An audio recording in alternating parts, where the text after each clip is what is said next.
ലോകകപ്പിൽ തങ്ങളുടെ ഇഷ്ട ടീമുകൾക്ക് പിന്തുണയുമായി ആരാധകർ വ്യത്യസ്തയാർന്ന പ്രചരണ പരിപാടികളാണ് നാടകം ഒരുക്കുന്നത്.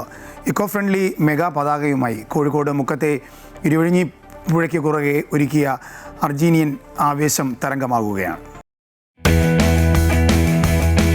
ലോകകപ്പ് ഫുട്ബോൾ ആവേശത്തിൽ നാടും നഗരവും കൂറ്റൻ കട്ടൗട്ടുകളും പ്ലാസ്റ്റിക് ഫ്ലക്സ് ബോർഡുകളും കൊണ്ട് നിറയുമ്പോൾ തികച്ചും വ്യത്യസ്തവും പരിസ്ഥിതി സൗഹൃദവുമായ വേറിട്ടൊരു മാതൃകയായി എത്തിയിരിക്കുകയാണ് മുക്കത്തെ അർജന്റീന ആരാധകർ.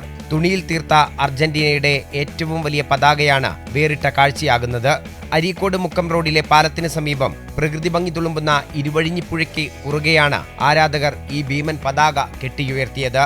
പ്രകൃതിക്ക് ദോഷം വരാത്ത രീതിയിൽ എങ്ങനെ വേറിട്ട ആവേശം തീർക്കാമെന്ന ചിന്തയിലാണ് ഫുട്ബോൾ ആരാധകരായ മനു മുക്കവും റഫീഖ് തോട്ടുമുക്കവും ഈ ആശയത്തിലേക്ക് എത്തിയത്.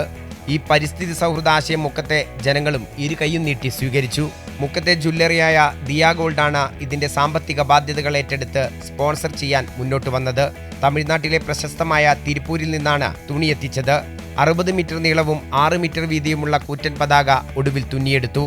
അർജന്റീനയുടെ ഔദ്യോഗിക മുദ്ര ഒരു ആർട്ടിസ്റ്റിനെ കൊണ്ട് 3 മണിക്കൂർ സമയമെടുത്താണ് വരപ്പിച്ചത്. ഫ്ലക്സ് വെക്കുമ്പോൾ നമുക്ക് പ്രകൃതിക്ക് ദോഷമുണ്ട് എന്നൊക്കെ പറഞ്ഞിട്ട് പല ആളുകളും വരും പല രീതിക്കും.